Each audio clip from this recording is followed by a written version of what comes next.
Ijeoma Oluo, welcome to the Daily Social Distancing Show. Thanks for having me. You wrote a book entitled So You Want to Talk About Race. This was in 2018. It was a hit. People loved it. But I think it is fair to say that 2020 saw a resurgence of not just the book, but the conversations of the book in a really interesting and unique way because of what the country was going through post George Floyd. What do you think it is about America that book will stay consistent, unfortunately, for a while? I think a lot of it is that people are very afraid to have honest conversations about race. It's been such a fraught, subject. And unfortunately, that means that people put it off until they feel like they can't anymore, especially white people.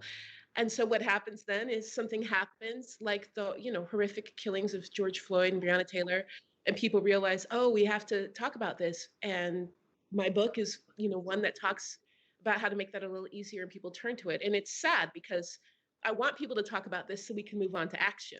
And, this is one of the earlier steps is figuring out what's going on and talking about it. And I would hope in 2020 we would be further along, but we're not. That's why I do the work.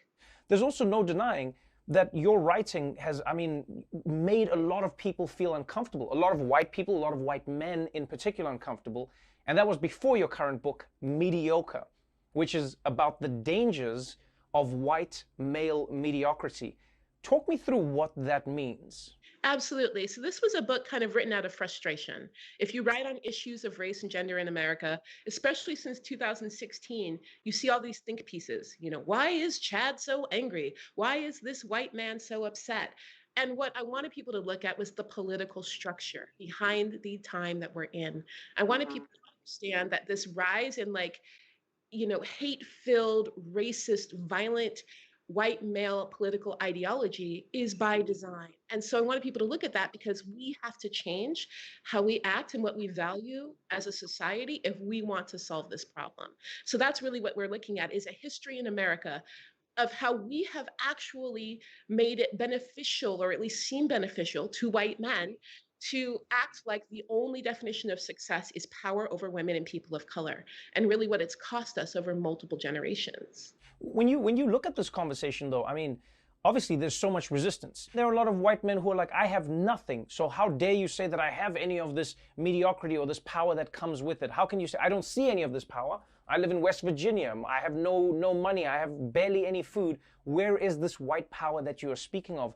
How do you try and if you even do try, explain that to white people in those situations? Because oftentimes I find that will be some of the base that is riled up, where they're told you have this privilege and these positions, and they go, but I don't see it.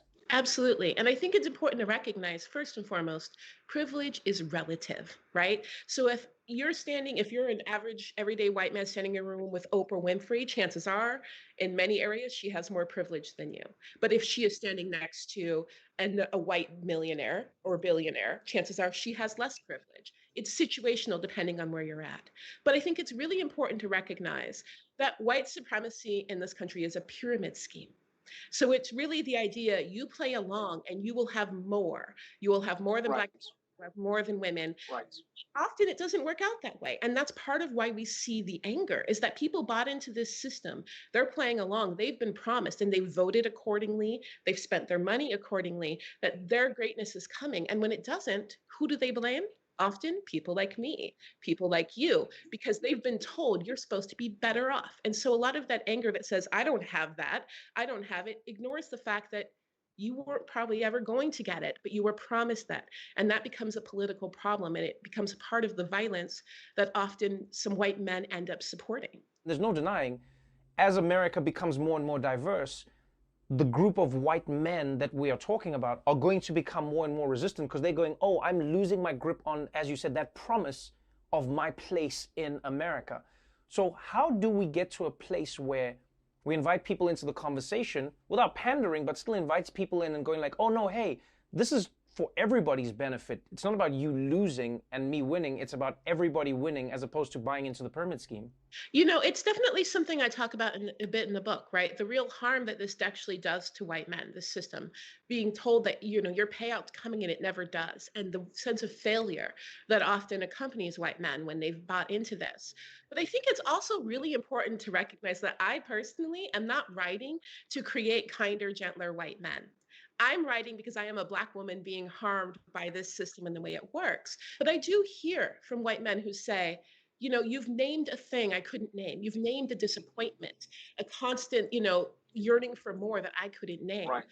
But I don't expect that, a white man who's angry and, is completely a political opposite from me is going to pick up my book. But what I do expect is that people who know something's wrong are going to start looking at our values and our systems and changing it.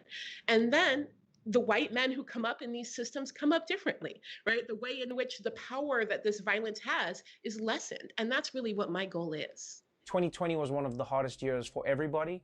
For yourself, I feel like it was an extreme version. You had a fire that burned down your home and everything that you owned. You escaped with only the clothes on your back with your partner. The next day, you got a call from your son saying that he had tested positive for COVID-19. And in the midst of all of this, you're dealing with the death threats that you get and people calling SWAT teams to your house, faking it and saying like, oh, there's somebody with a gun and trying to SWAT you. How do you process all of that? And how do you exist in a state of not being perpetually enraged or terrified, but also still being a human being who writes and, informs so many of us? I had to make peace with the fact that yes, my work can make me a target in many ways, but being a Black woman in this country can make you a target no matter what. And at least I have a platform, at least I can call it out. And I believe that we can change these systems. When you know these systems and you know these systems were built by people, if you believe in people, then you have to believe that we can change them. And I've seen evidence we can. Yes, absolutely, it's a huge battle. But I believe in us. And I believe that Black people are worth fighting for. I believe that people of color are worth fighting for, that women of color are worth fighting for. I love what we create. I love that we're still here. I am a survivor like so many other Black women are. And that gives me strength. I take strength in the fact that I am still here and I can still do this work. And I absolutely believe that we can make real meaningful change to our systems that can improve our lives. Well, I will say this to you over and over again. I'm eternally grateful. I think everyone is who reads your books because they don't come from a place of hate, but rather a place of determination. They come from a place of forcefulness where you go, something needs to happen, and you present the ideas and the solutions. So thank you for taking the time. Thank you for writing another amazing book, and hopefully we'll have you again on the show. Thank you. It's a real pleasure. Take care.